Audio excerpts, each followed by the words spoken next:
We think of AI as weightless, living in the cloud, purely digital. But AI runs on physical servers that guzzle electricity. A single hyperscale cluster here can devour as much power as tens of thousands of homes, in real time. By 2027, global AI alone could demand up to 134 TWh annually, as much electricity as the entire nation of Sweden or Argentina. Northern Europe's cold advantage drew the world's biggest data centers.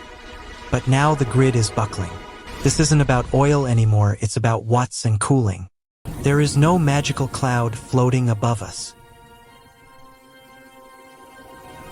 AI lives here, in colossal physical structures called hyperscale data centers.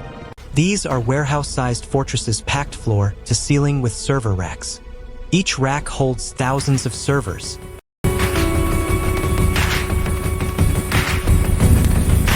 Powered by specialized chips called GPUs. GPUs excel at the parallel math AI demands for training models and running inference. Every time you ask ChatGPT a question, these chips spring into action, crunching trillions of calculations in seconds. But raw computation produces one unavoidable byproduct: massive heat. In fact, cooling alone can devour up to 40% of a data center's total power. A single ChatGPT query uses roughly 10 times more electricity than a standard Google search. Now imagine billions of those queries every day. Across thousands of these facilities worldwide. This isn't digital magic. It's industrial-scale physics. And it's pushing entire power grids to their limits.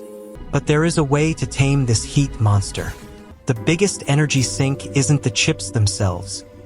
It's cooling, often 40% or more of total power.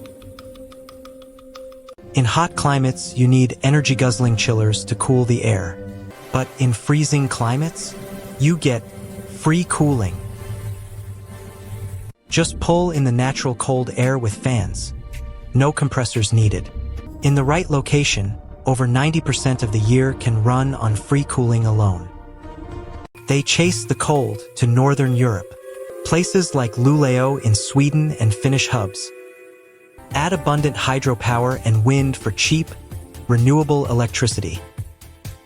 Vast land availability and rock-solid political stability. Air cooling reigns here, simple, efficient. Water or evaporative systems play a minor role, and the leftover heat, it's captured and reused, piped into district heating systems to warm entire communities. It's a perfect symbiosis. Cold air saves billions in energy. Green power flows freely. And waste becomes a resource. Tech giants flocked here for this edge. Meta, Microsoft, Google, all betting big on the frozen north. But AI's explosive growth changed everything. What was a clever advantage is now pushing even these ideal locations to the brink. The cold bought time, but time is running out. Next, how the AI boom turned paradise into a power crunch.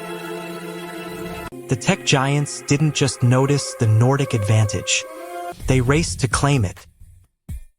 Microsoft led the charge-scaling cloud and AI regions in Sweden. Powered by 100% renewables, matched hour by hour. Meta built one of the world's most efficient hyperscalers in Luleå, pioneering free cooling on a massive scale. Google poured billions into Finland's Hamina campus. While OpenAI launched Stargate, one of Europe's largest AI gigafactories in Norway. Traditional hubs like Flapped hit hard limits, power shortages, land scarcity. The Nordics offered space, stability, and endless green power. Investments exploded, tens of thousands of GPUs deployed. New campuses announced almost monthly. It seemed unlimited. Cheap hydro in the north. Waste heat even warming communities. By 2025, Northern Europe became AI's new promised land. But AI's hunger grew faster than anyone predicted. What started as smart placement turned into an unprecedented boom. And booms have consequences. Now, the cracks are showing. The same advantages that drew hyperscalers are now creating critical bottlenecks. Most renewable power is generated in the remote north, but data centers there consume it on-site, starving southern grids. Grid upgrades and new connections face years of delays. The IEA warns global data center demand could more than double by 2030, with AI driving a huge share of that surge.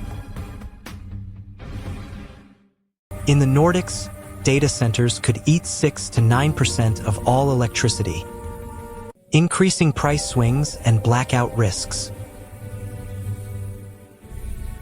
Local grids weren't built for gigawatt-scale consumers. New builds face connection queues stretching years. The cold edge bought efficiency. But explosive AI growth is overwhelming even that. As the world trains bigger models, every spare what becomes a battleground. Projections show tight margins, even in Europe's greenest grids. Transmission can't keep up, sparking debates. Who gets the power? Solutions like grid reinforcements or new generation are years away. Northern Europe's paradise is turning into a power crunch. This isn't just a tech problem. It's the front line of a new resource war. Over what's, and whoever controls them, controls the future of AI. Coming up, what this means for the global economy.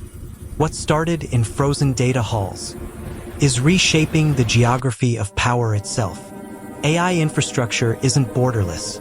It's bound by physics and location. Northern Europe, once peripheral, is becoming the new Saudi Arabia. Not of oil, but of watts and cooling. As demand explodes, every gigawatt becomes strategic, creating new resource battlegrounds, new dependencies, and new vulnerabilities. This is vector economics in action.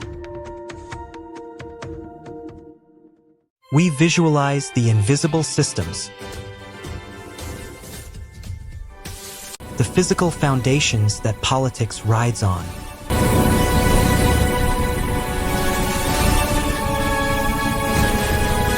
The next decade won't be defined by headlines alone, but by who controls the flows beneath them. The energy war of the AI era has already begun. If you want to see how the future is really being built, hit subscribe and turn on notifications. New deep dive on global logistics, green energy infrastructure, and the geopolitics of technology. See you next time.